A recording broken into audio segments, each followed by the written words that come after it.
Hello, hello, hello.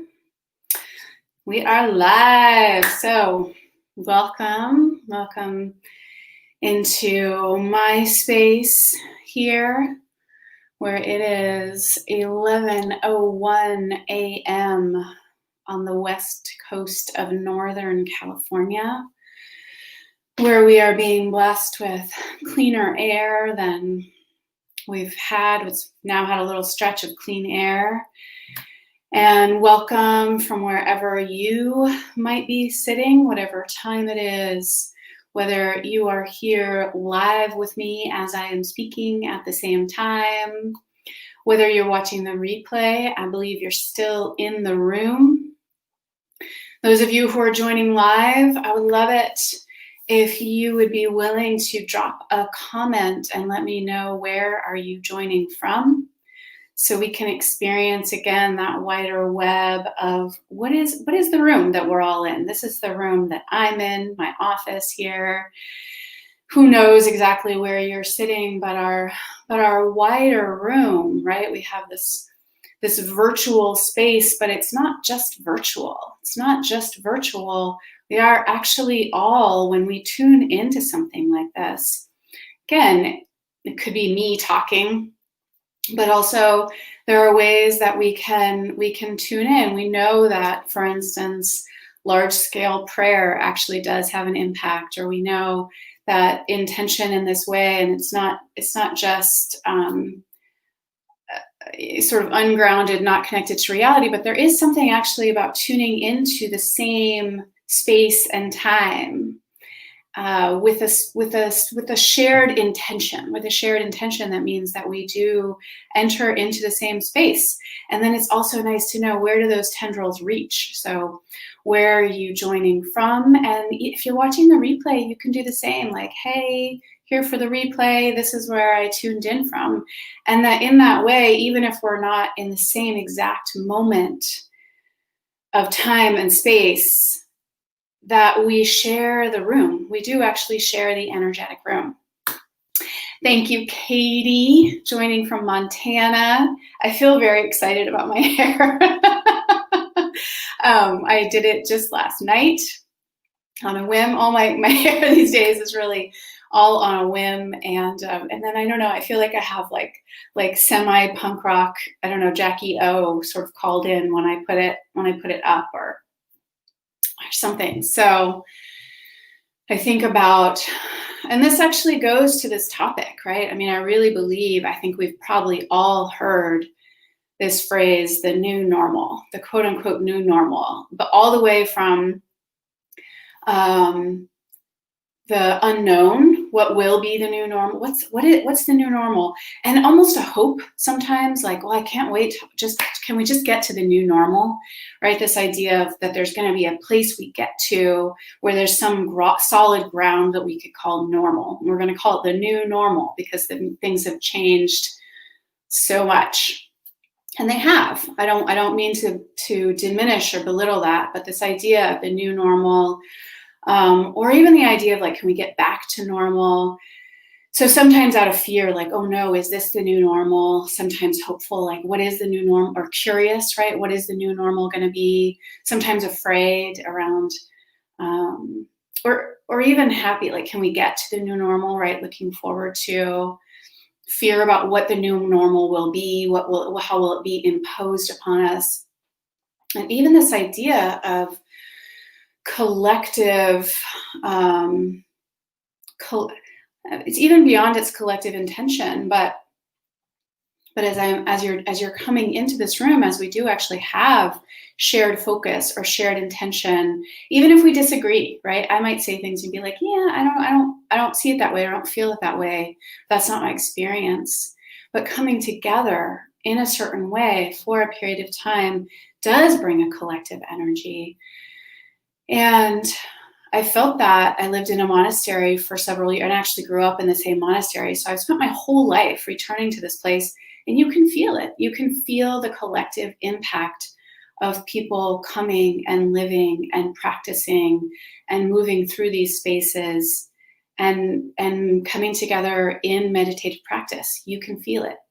I think many of you, if you've ever traveled to, well, on all fronts, right, human-made and non-human-made, there are throughout the entire world, obviously, non-human-made places, but that we know that people have come over the entire time that humans have been on the planet or been coming together. Oh, they've gathered in this place, or with these trees, or around this water, or on this land, and we can feel it. Often we can feel it before we even know that that's true. So, or ancient churches in especially other parts of the world, not the United States of America, because we have less of the ancient man-made, human-made pieces, but in other parts of the world, these very ancient human-made pieces, and we can feel it even without knowing everything that went into it. And so that is part of what's important about addressing this idea of the new normal. What is normal? What is the new normal? What are we coming together to create? So things are different now in many ways. Certainly here in 2020, we've experienced what seem like dramatic shifts from just where we were right in January of 2020 to where we are now at the end of September. And it seems like so much has changed. And one of the things I want to address around this idea of, this is really where I feel like the fallacy of the new normal comes in. There's a few different pieces I really want to address around fallacy around this. But one is, there's a lot of stuff that we've seen seemingly shift or transform in 2020 that, if we really look at history, is not different. It's simply been shown to us or laid bare, or some curtain, kind of like in The Wizard of Oz, when they pull back the curtain, and rather than the all-knowing, omniscient, or all-powerful being they thought was the Wizard of Oz, it's just this little man. That many things that we weren't aware of, or weren't consciously aware of, or sometimes consciously or unconsciously sort of turned our eye, like, I don't really have to see that, do I? Or like, oh, well, I know, for instance, in the United States of America, right? Like, oh, I know our healthcare system's kind of fucked, but it's not that bad, right? Or it's never affected me personally, or I don't know, I don't know enough, or so these little, both conscious and unconscious ways of turning away, of choosing not to see, where as we see them now here in 2020, it's not so much that there are some things that have changed, but there are many things that if we look, and I know this is true not just in the United States. There was a woman who was part of the collective, my women's membership program, who lived in Spain. And she was talking about the way that they were addressing coronavirus. And this was way back.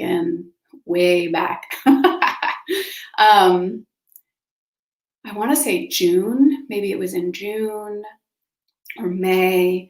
And they were really on like very, very, very tight restrictions, like much tighter than almost any of us in the United States were experiencing. And one of the things she was expressing, and I'm really saying this from her perspective because I don't know enough about that part of the world right now, but the things that she was expressing, she said, actually, I can now see that this is the way that this government has always been. Like, this is the energetic signature that it's been coming from. Oh, our police force, and she was talking about in Spain, and we might also say we have some resonance here in the United States of America, and probably there are other places in the world as well. But she said, actually, our police force has never truly been meant to protect and serve. That there actually always has been this controlling element. It just hadn't mattered so much until suddenly there was this idea of house arrest, or until children couldn't go outside at all, until someone could be fined for going on their roof deck, until, these various things. And she was, people were directly experiencing the impact. And so I think there's a real importance as when we say things like the new normal. So for her, for instance, in Spain, she might have said like the new normal is this sort of militaristic controlling police because she was experiencing it much more directly at that time. And then to say, oh, is that new? Oh, actually, if I really pay attention, if I really, and some of it does require research, right? If I really look back into history or the past, or how this came into be, either in, the sort of more far back past, or even sometimes the not so distant past.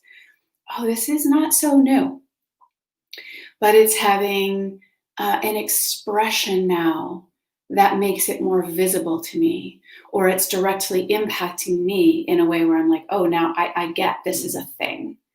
That's definitely been true for me around the healthcare system in the United States. And as my mother has gotten older and has needed certain kinds of care, and even sometimes this, I was like, what if she didn't have a daughter? Like, what would happen to this, older, aging woman with certain pieces of her body not working as well, and these things, like what would happen? And what I'm discovering is it's like awful what would happen. It's not even great when you have an advocate, or you have a pension, or you have, like these various things that actually we have as some net to catch us. So again, it's like I kind of knew those things, but now that they're affecting me directly and my mother directly, and I'm having to make decisions about that directly, it can almost seem like, oh, this is like new information, but it's not. So specifically around the new normal, one piece, if you find yourself saying that, or if you hear it, and that doesn't mean that we have to, anytime somebody says new normal, we have to go like, time out, it's not new, or is that really new? Or, we don't have to like fight everything that comes forward, but even inside ourselves, we can just get curious. If someone can say like, well, I guess that's just the new normal. Even that phrase can be this little moment to go, well, first of all, let me just check, is that new? Is it new? Or is it just being made apparent to me now? Is it something that maybe some other segment of the population was always aware of, but I have only become aware of? Or, another, I'm not going to go down a rabbit hole, don't worry, I'm not going to get like uber political here, but a lot of things that people will say like, well, COVID, COVID had this impact, or COVID had that impact. And a lot of times I'm like, well, actually, that would be capitalism, or unchecked capitalism, or what some people might call corporatism. And COVID is what has laid bare that underlying structure that was always there.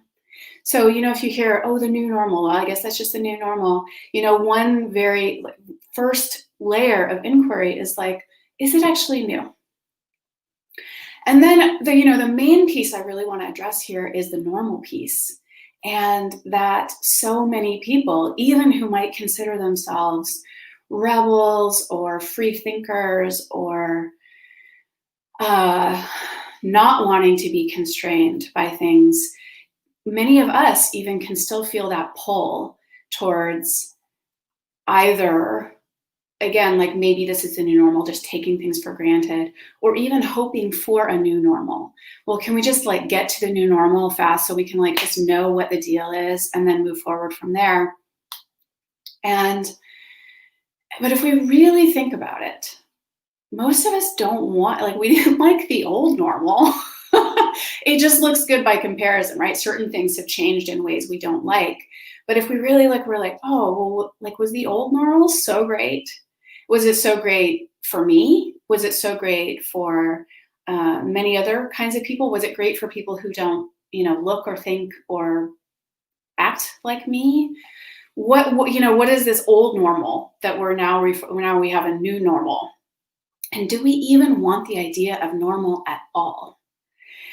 And one of the things I think in this time, and I don't think that it's necessarily COVID itself, but something in, with this virus coming forward and having the impact it is having on the world, and then things that have been brought forward in response, shelter in place, stay home measures, in many, many parts of the world, well, I don't know about currently, but in the United States, many parts of the United States, like our children not being in in-person school, or certain things not being available, or like these things being changed by what seem to be, and to some extent, what are external circumstances, but forgetting that we get to choose how we respond to external circumstances.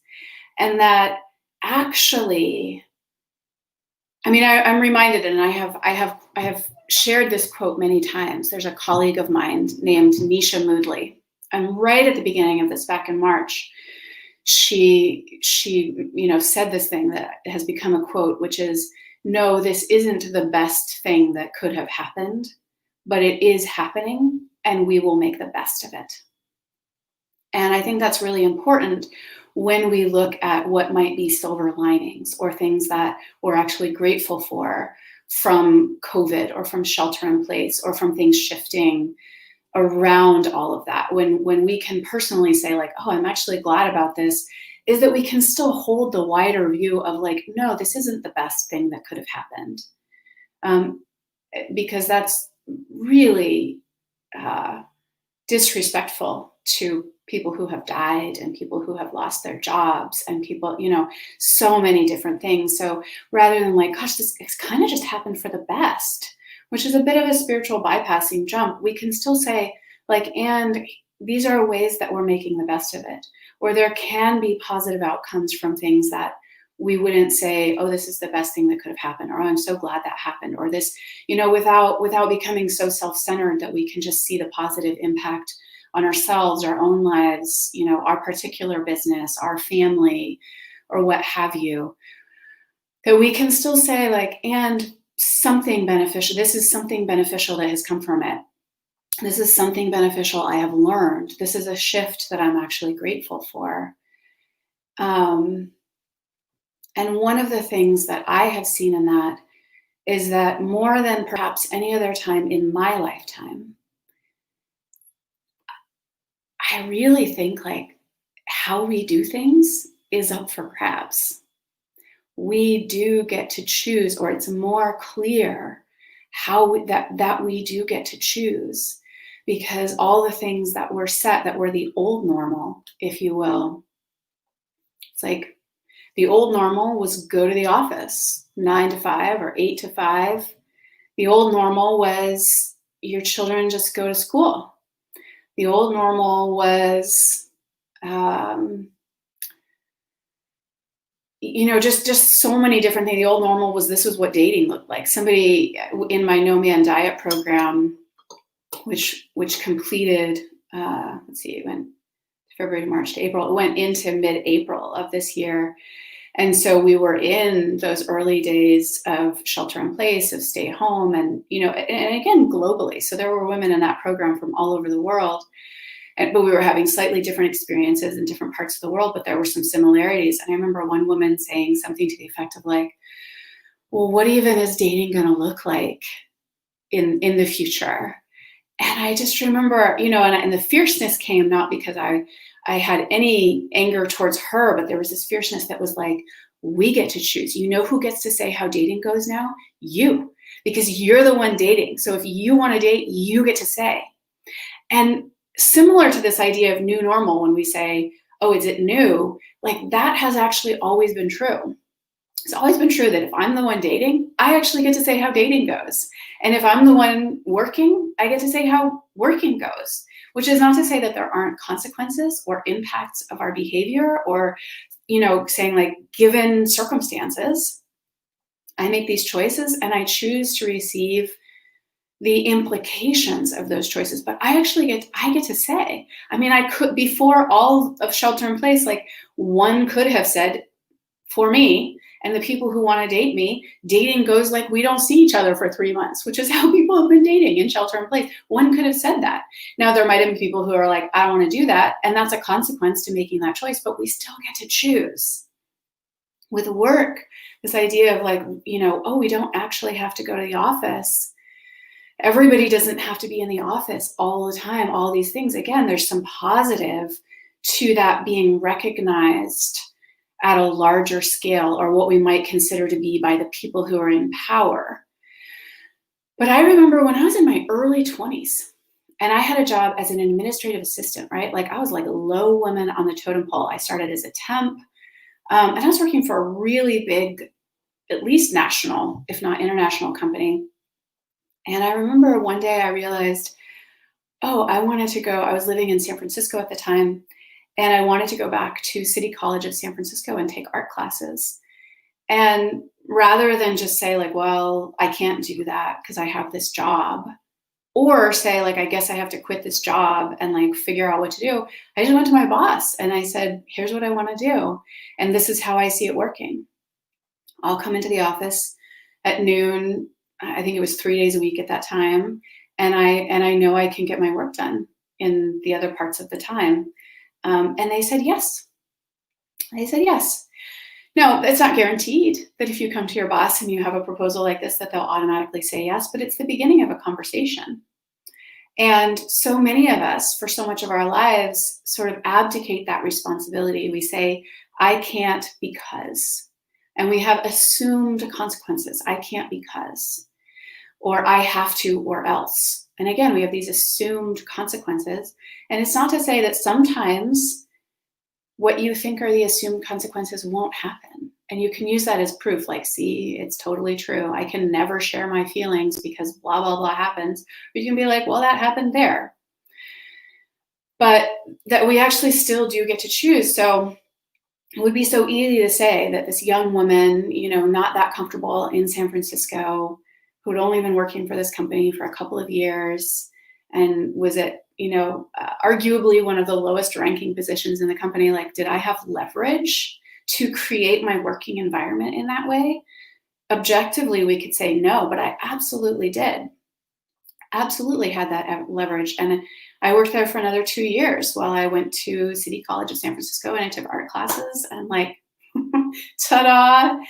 So I invite you, again, in the broader scheme of your life, what part of what this requires is actually to say, what do I want?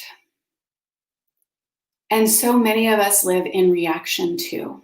We call it response sometimes, and even response, I would say, is still waiting for something to come forward and then we respond.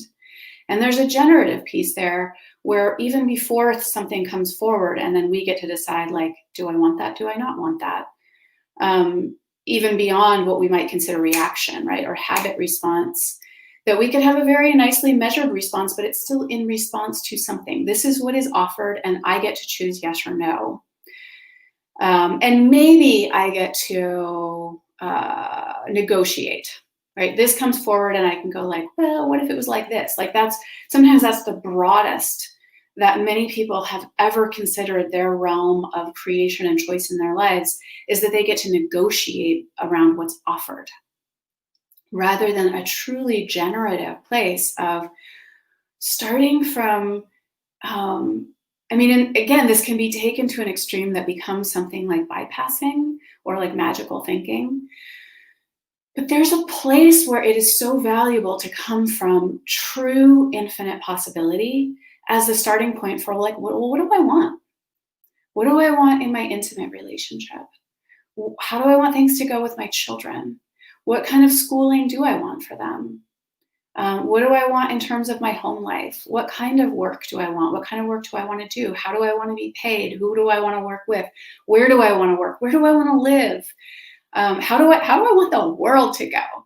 And this comes back to this piece that I was talking about at the beginning around coming together with shared intention.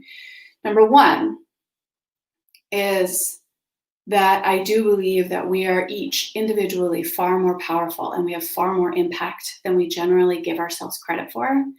And honestly, I actually think that's because we're afraid. It's less like some playing small, like, I just don't know my own power.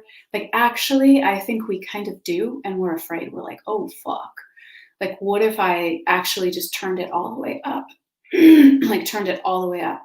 Or actually, what if I could create everything I wanted? Or actually, what if I did have an impact? What if my life did matter? What if the way that I said things were going to go, like, what if that made an impact at a global level? I mean, Ruth Bader Ginsburg just passed, and people around the world, I mean, certainly the United States was rocked by that, deeply mourning, but even around the world, like it had reverberations. And of course, we can look at this last period of her life where she's a Supreme Court justice, and we go like, well, of course, her sphere of influence is so wide, and she has all this power to change things. But she was just a person. She was just one woman. She was a child, and then she was a young woman, and then she was, and every step that she took in her life had an impact. Even beyond just every step took her to being Supreme Court justice, where she could have this impact. Every step in her life had an impact, and she changed the world because of it.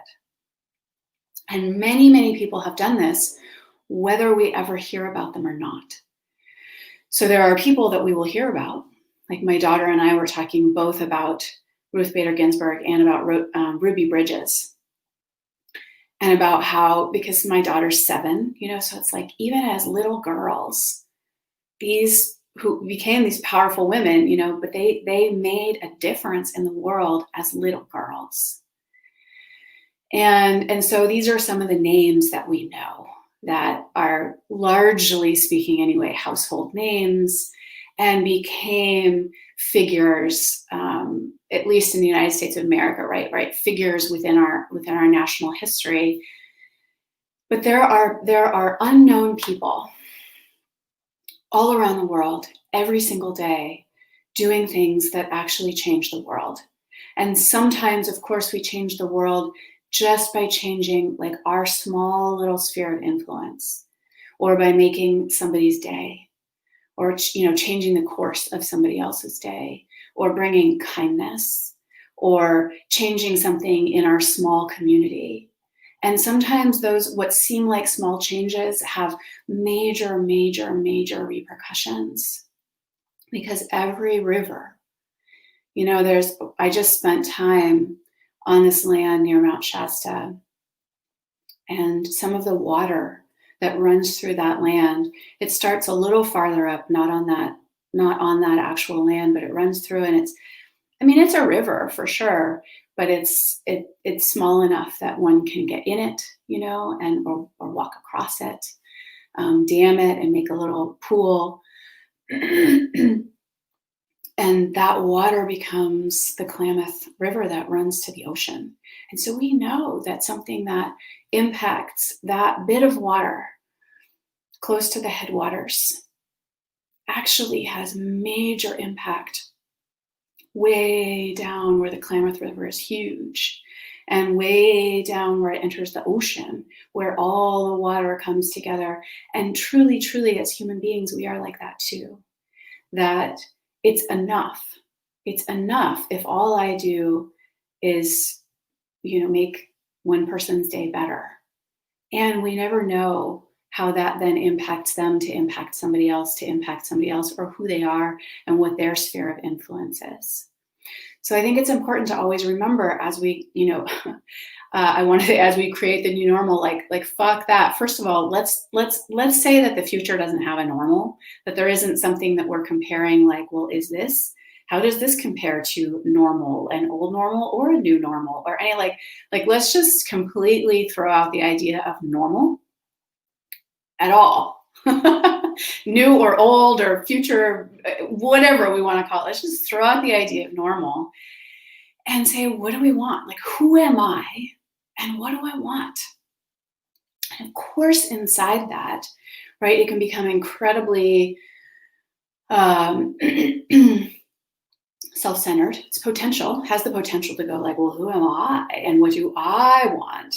And sometimes we're at a place in our life where bringing full attention to ourselves is important. Some people have never, wherever they're at in their lives, have just literally never thought about, wait, what do I want? And it's always been, again, I actually believe this is somewhat self-centered also, but it's always been like, well, what do other people want so that they'll like me? But if our attention has reflexively gone out in that way, it can be incredibly valuable to say, who am I and what do I want? And without allowing it to become self-centered or overweighted to the agentic side, right? Agency. And I often think there's this dance between agency and communion, right? Because I'm me and I matter. And also I'm connected not just to those people in my life, but the truth of the universe is interdependence. Just is. So we also have to align with that, you know, like that truth of the world is interdependence. Like I actually do have an impact, and what I do does make a difference. And so it's not just like, well, do I want to do that? You know, how do I want things to go? But like, okay, in the wider realm and in the ways that that will impact, and in some of the consequences that it might have, like what do I want? And yeah, it can still be helpful to start from that really wide open, infinite possibility. Like, well, all else being equal, if I could have anything I want, and if it could be exactly the way I want it, it would be like this. And starting there, because so many of us do tend to start with like, well, what's possible? Or what will be okay with this person? Or what, you know, given what I think normal is, or what I think the current system requires, what can I do? And so it's helpful to just go like, no, what do I want? How would I create this? If I was ultimate, you know, magical queen of the universe, how would it go? And then to walk ourselves back from that in terms of like, okay, and this might impact in this way, and this, you know, I take this person into consideration, or let me find out what they even think about that without assuming. So I want to say that as nice as it sounds, right, we're all like, oh yeah, like what do I want? And on the surface or explicitly, it can sound really nice. It's often actually very scary for many of us. And the reason that many of us haven't spent time with like diving into truly like, what are my wants, needs, and desires? What do I want and how do I want it? Because it can be scary. It can be scary, or it can feel slightly destabilizing. And I just want to acknowledge that, not as a reason not to do it, but if you have that experience, like that's normal. Or let's just say it's prevalent, it's common for people to have that experience. And this is one of the places where the importance of community comes in. So truly, human beings we're pack animals. We are community beings. And so as nice as it is, and as much as, especially I'll say in the United States of America, although I think that this kind of individualistic idea has pervaded many places in the world in some way, shape, or form, that it's very prevalent here in the United States of America, like, well, but I should be able to, you know, do it on my own. And well, like, yeah, what do I want? And how do I make that happen? And like, I should be able to just both in action or in creation and physical manifestation, but also energetically, like I should be able to hold that. I should be able to get through that. I should be able to, I don't know, deal with my emotions or whatever all those things are, is that at some just deep animal level, actually we need each other. And especially if we're going to do deep work of who am I and what do I want, that having that sense of being connected to the wider web of our community, of our people, of our humanity, of however you feel that, just even at that level is supportive. And beyond that, to the space of like actual support, someone being able to say, yes, like I hear you. I witness that. I see your desire for that. I see, you know, or to ask questions, to be reflected on in this space of actually creating not just one's own life, but in that way, in some way, creating, how does the world go? How does the world go according to Kendra? And that might just be like what happens in my sphere. We do get to say what happens in our own sphere of influence. And like I said earlier, like we're so much more powerful than we give ourselves credit for. And so, oh, this is what happens here. And again, some of that is this is what doesn't happen here. And at some level, those are things that need to be practiced, to be spoken, to be understood, to be known, to be practiced. And there's this other layer that goes like, and what does happen in my sphere? How do people be in my space? What are our ways of being? What do I create around me? A space of truth, or a space of integrity, or a space of kindness, or a space of freedom, or a space, and many of these things on the surface can look similar, but what that underlying, like, oh no, around me, this is what happens. This is how we be. It's how we treat each other. And so it is important to have community around us in this as our support, and to understand that we are in community doing this together. And also to understand that we not only do we not have to do it alone, but that although in some way individually we do have this power, we also can't do it alone because we are connected. So I remember years ago, a mentor of mine showing a video, and I'll see, maybe I'll put it in the comments of this video in Facebook if I can find it.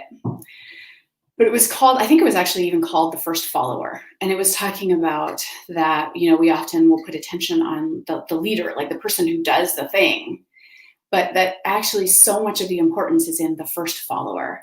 And the example they showed this video. It may even have been at like Dolores Park in San Francisco. I remember thinking it looked kind of familiar, but of like this guy just dancing in a park, like out in the grass. Like, I can't remember if there was like actually music that was there, but nobody was dancing. But he's like the only one among hundreds of people. And man, he is just like dancing. He's just doing his own moves. And when you have one guy like that, like maybe leader, maybe crazy person, but like lone dancer does not necessarily equate to like change the world. And then there's this moment in the video where somebody gets up and joins him.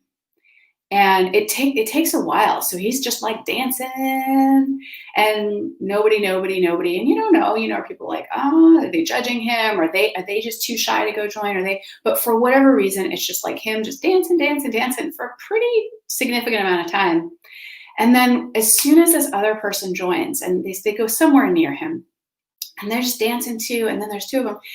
And then the time between when the first person joins to many people starting to get up join is so much faster. So it's like one is the first follower, and then there's like, 2, 3, 4.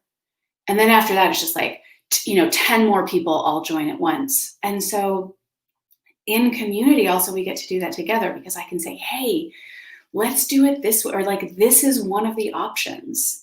And together we actually have that. It's like, oh no, yeah, we could, rather than, we all have to make these decisions alone, like we could actually change the way this is done.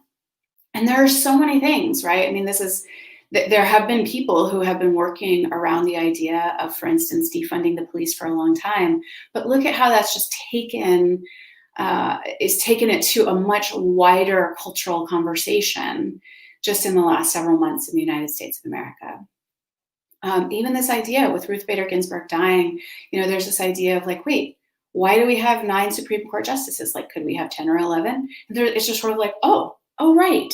Things that we just take for granted. Like, this has been around forever. This is part of the founding of the United States of America. This is just, quote unquote, this is how it's done. Well, we can't mess with that. Like that, there's this idea that then, that's just that's the end of everything. It's like, actually, there is no reason not to look at every piece of everything and go like, yeah, but how do we want it? This is how it's been. And we can even acknowledge, we can be like, oh, I understand why it was created that way. Or what were the seeds of that? And what have been the positive benefits of that? And why maybe they chose 9 instead of 11? And what, we can go like, oh, we can understand some things. And we can understand, perhaps, let's take like the education system in the United States of America right now, public schools. And we can look at maybe what was the original impetus. And we can look at places where that was positive and places where that was maybe negative. And then we can look at like how things have been, and we can look at what's really worked, and we can speak to our own positive experiences or negative experiences. But we can kind of go like that, and then we can go like, and how do we want it to go? How do we, rather than an all or nothing. Also, it doesn't have to be like, oh, just abolish the entire thing. Sometimes things just need to be completely broken or completely removed in order to bring something new. And sometimes it's like, well, what if we just did it like this? And, again, it can be a little bit controversial. Like in my house with my children, we're definitely doing a little bit of choose your own adventure when it comes to distance learning. So rather than like, just to heck with it all and this whole thing sucks, or like, well, I guess we just have, like, this is how they said it has to be, so we have to do it. We're like, well, this is where we're going to show up, and this is where we're not, and this is what we do, and this is how we do it, and because this is what works in our family. And I know that people are coming together, and in quote unquote pods around that, and then there can be this support. That's where we get support. So the other reason that I wanted to speak to this idea of the first follower is that we often think like, I have to be the one to generate it all, right? First of all, I have to do it alone, but like I have to generate it all. And often we can also look to somebody else. And this is also where having our people, again, whether it's small community, whether it's wider community, this is partly why I bring women together in the collective membership for women. I call it a global web of women devoted to embodied wholeness. And all that really means is that we actually express through our bodies our own wholeness. We're all already part of a web. We're all already whole. And then what is it to really embody our connection as a web? And what is it to truly embody through practice our wholeness, individually and collectively? But we can come together and go like, yeah, I shared that about my schooling choices within the collective. And there were women who were like, you can do that? I was like, yeah, and so we get to inspire each other. We get to support each other. We get to say, this is where it's challenging, and then not be like, oh, I have to figure this all out alone. But even when we are, sometimes we are the one that has the idea, or we're the first one to say it. And then other times we can just see someone, we can go like, oh, that's so awesome. You're doing it like that. How can I help you? And we can be the first follower or the second follower or the 10th, we can be part of the movement that actually changes things. So just pausing here.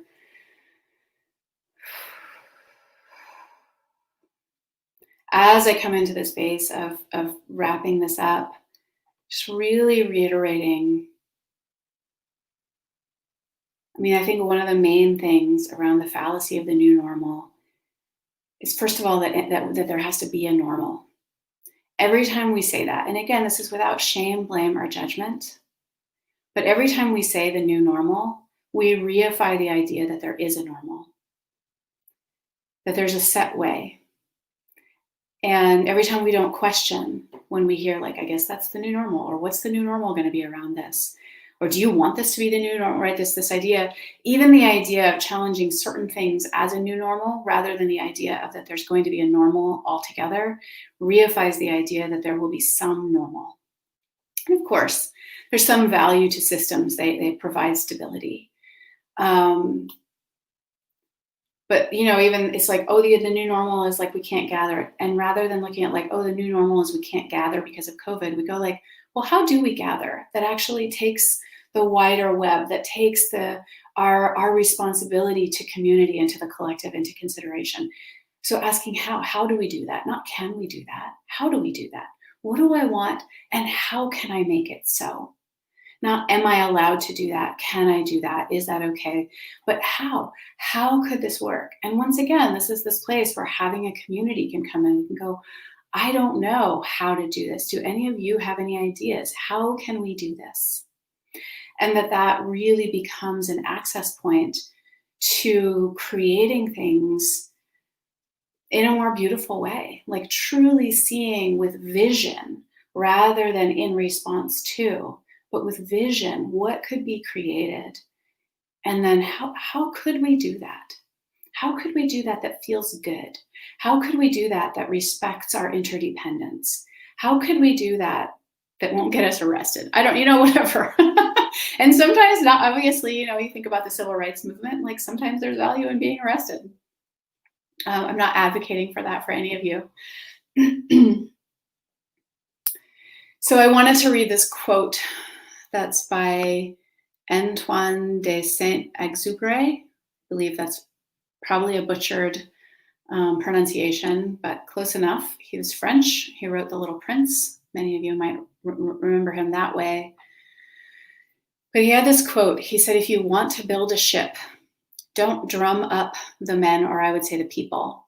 If you want to build a ship, don't drum up the people to gather wood, divide the work, and give orders. Instead, teach them to yearn for the vast and endless sea. And what I think is so valuable about that is again, when we start from what do I want?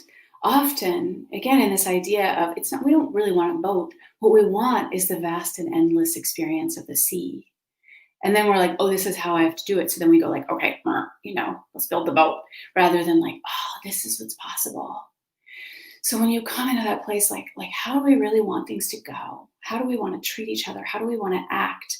How do we want to work within what is so? Like we have to seat ourselves in it's what I call getting right with reality. We seat ourselves and we're like, oh, like this is actually the place I live. I don't have to stay here, but right now this is where I live. Right now, these are the current circumstances of my life. Like right now, this is what's in my bank account. Right now, this is how my partner wants my child to go to school. Right now, these are just things, and they don't necessarily limit us. Like recognizing reality. If we're going to say like, oh, COVID is a virus that spreads really fast and has the potential to be deadly. That doesn't mean like that our world has to become small per se. We can recognize reality and we can work within reality. We can actually be like, oh, so therefore, I want to respond in this way. Therefore, I want to wear a mask, or therefore I'm going to keep it in this way. Therefore, I'm going to take these precautions. But it doesn't mean like, I guess we can't gather, or I guess I can't do this, or I guess I have to do this. But rather we go like, what is the experience we want to have personally in our small community, and then collectively, that wider, like what is the vast expanse of the sea? And how do we begin to create that experience for ourselves and for others? And how do we do it together? How do we do it together?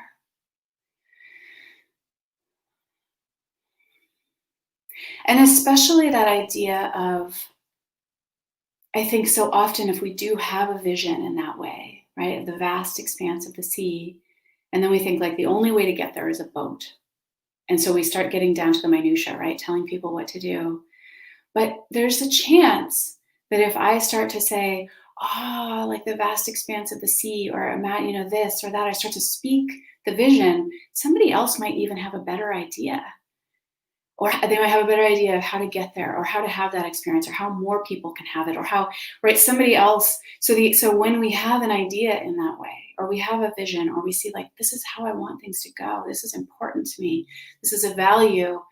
And again, we might see it in a really wide way, right? Global or national or something really big. Or it might just be like, okay, inside my family or with the people closest to me. But that willingness to share, this is what I want, this is what I see, this is what's important to me. And then allow for that community, like for them to be included in the process of like, how can we get there? How can we have that experience? Is why part of the reason it's so important to have community, to be in conversation, to be in dialogue, to share ourselves, to reveal ourselves beyond our own little, like, first inside our own heads, but even sometimes our smaller community, to go like, oh, who else is around me who might spark from that, or our ideas might come together and have little idea babies, and something that we couldn't even have predicted will be born that's so much greater than either of us could have thought on our own. And that's one of the big reasons that I created the collective, was actually to bring women together in that way, where we say, this is who I am, and this is what I see, and this is how things are. Like when we actually say who we are and what our lives are, without presenting, our best face, or needing to be caught in our shame, but just the truth, the fullness, the multiplicity, the multifacetedness of who we are individually as women, and then what that makes possible as a collective, as a community, and where things spark and create little idea babies, and then inside of that, the support too, where we are each incredibly unique and individual, but also, this is a really random example, but I shared this thing that I was embarrassed about, not in the collective, but fully on Facebook. I shared sometime in the past several months that I eat marshmallows raw. And I was like, God, this is so gross about me, but it's not going to change. Like, I've literally done this since I was a kid. Like, as soon as I had my own money, I bought shit food. And one of the things I used to do when I was a teenager was buy like bags of marshmallows and then like eat them raw. It's totally disgusting. I still think it's disgusting. I do it. So I'm 42 years old, and I still, if there are marshmallows around, I will eat them raw. And I find it kind of gross. So anyway, I shared that on Facebook, and like so many people were like, me too. And I was like, I am not the only person that eats marshmallows raw. Like, this is amazing. And that's this one little example, but so many things we think like, oh, I have this weird thing, or I have this strange thing with my child, or I have this weird thing happen during sex, or I'm afraid of this, or whatever those things are that we think, maybe we're totally alone. And then when we allow ourselves to be seen and witnessed and held in community, we find out, actually, I'm not even alone. And sometimes those things that we share where we're like, wow, yeah, you see that totally different than me. You experience that totally different than me. I do not do it that way. But like, wow, here we can actually sit side by side or sit in circle together and go like, well, that's cool. It's kind of cool that you're different than I am. I would not do that. And you do, like, huh. And what does it even make possible that we have that kind of variety in the world? So what is made possible when we realize the things that we're ashamed of that we think are only about us are actually shared? And what does it make possible when we realize like, oh, actually, I'm unique in this way and you're unique in this way? And what does it make possible when the world is filled with people who actually do things differently also? So my encouragement, just to bring this kind of full circle, my encouragement is again, has some layers to it. But one is to really look at the idea of there being a normal at all, whether it's a new normal, an old normal, whatever. Like, what if there didn't have to be a normal? And then to really take a look at what are the systems or structures or the way that things are that we think we must fit within. And I do not think it obligates us to shift out of that or to change them necessarily, but there's value because we often are living inside systems and structures and quote unquote rules. And we're just living that way without going like, oh, I'm living inside a structure like this. Do I want to do it that way? Right? Then we get to actually choose. And we can be like, actually, given what I think the repercussions would be, like, yes, I do choose to do that. Or it makes sense for me in these ways, even if I don't 100% like it. Or like, actually, no. And then again, the question becomes how? So how might I step outside of that? Maybe in some small way, maybe in some big way, but how might I? And this comes back to that idea, right? Nisha Moodley said, like, this isn't the best thing that could happen. She was talking about COVID and shelter in place, and this isn't the best thing that could happen, but it is happening, and we will make the best of it. So it is true that many of us, it takes kind of like a disaster or something not going well, right? Sometimes it's the death of someone close to us. Sometimes it's the loss of our health. Sometimes it's, a relationship failing, but it's like things really fall apart that allows us to sort of see beyond and go like, oh, actually, there are many other ways this could go. I remember when I was separating from my ex-husband, and so this is now almost 11 years ago. And there was this period of time where I was just devastated and I was depressed. And I also had to move, not out of his house, but I realized I had to move. And it was like this way, I was like, I have to move. And there's nowhere I can go. And I can't afford to stay where I am. And it was just this like, it was this weight of I have to, and I'm sort of stuck, and it's none of it's going to be good. It's not going to be good. But it was really from the realm of like, I have to. And I remember waking up this one morning, and for whatever reason, sometimes we know the causes and conditions, sometimes it's just grace. But something came in, and I woke up, and it was like an inhalation, right? That's where inspiration comes from. It comes from inspire, which is like inhale. It was like, and instead of being sort of weighed down by external, like I have to, and this is also horrible, I had this like, I could go anywhere. And I literally started looking at apartments for rent in Italy. I was like, I could go anywhere. I liked Italy. And then, I had a 1-year-old at the time. I remember looking on Craigslist at apartments in Italy, and I was like, oh, they speak Italian. I don't speak Italian, and I have a 1-year-old. I was like, okay, maybe not the best time to move to Italy. So again, that's this thing around right relationship with reality, right? Like, oh, they speak Italian. And it's not like, oh, boom, like I can't move to Italy, because it was just like, I don't think I want to live in a country where I don't speak the language or try to learn the language all on my own while I have a 1-year-old, like, right. So it was like, okay, I'm going to take reality into consideration. But it was like, I could go anywhere. I liked Italy. And then right after, I was like, oh, they speak Italian. I was like, I liked Amsterdam, right? It opened up that spot of like, what do I actually want? Like, what might feel good? What might feel, many ways to look at it. What might feel good? What would feel good? What would feel free? What would I really like? What would be amazing? Like, if I could make it any way I want it, how would I make it? And be willing to actually sit and contemplate without any obligation to make things this way, but be willing to admit, at least to yourself, what you actually want. And that we truly do have so much more choice and so much more power and so much more impact to make things the way we want them to be than we give ourselves credit for. And all of these things, I mean, honestly, right now, and I say this first, I just want to say up front, I say this with no disrespect to teachers, because teachers are really caught between a rock and a hard place in the United States right now. But as parents, we actually get to say how this goes right now.